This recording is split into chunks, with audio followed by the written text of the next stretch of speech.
Hello বন্ধুরা, আমরা সবাই কেমন আছি? নিশ্চয়ই ভালো আছি। আজকে আমি নিয়ে এসেছি নতুন একটা চ্যালেঞ্জ, ড্রিঙ্ক ওয়াটার চ্যালেঞ্জ। অর্থাৎ আমরা সারাদিন কতটুকু পানি পান করি এবং আমাদের কতটুকু পানি পান করা উচিত, সেটা নিয়ে কথা বলবো আজকে। আমরা সবাই জানি মানবদেহের 70% পানি দ্বারা গঠিত। সো আমাদের দিনে নিশ্চয়ই ৮ থেকে ১০ গ্লাস পানি পান করা উচিত। কিন্তু আমরা কি সেটা করি? কেউ করি, কেউ করি না। তো আজকে আমি বলবো আমরা কিভাবে এই রুটিনটা মেইনটেইন করতে পারি। সকালে ঘুম থেকে উঠে ১ গ্লাস পানি খেয়ে নিতে পারি এবং দুপুরের লাঞ্চের আগে এবং লাঞ্চের পরে মোট ২ গ্লাস পানি খেতে পারি। তারপর বিকেলবেলা ১ গ্লাস পানি খেতে পারি এবং রাত্রে ডিনারের আগে এবং ডিনারের পরে আমরা ২ গ্লাস পানি খেতে পারি। এতে কিন্তু সহজেই আমাদের ৭ গ্লাস পানি খাওয়া হয়ে যাচ্ছে।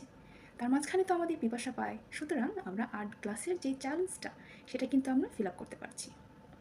তাই বলব, দেরি না করে আজকেই নিয়ে নাও ৮ গ্লাস পানি পান করার চ্যালেঞ্জ। কি করবে তো?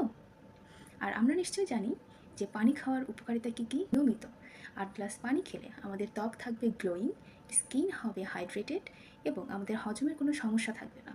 সুতরাং পানির গুরুত্ব আমাদের শরীরে, মানবদেহে এবং আমাদের জীবনে অপরিসীম।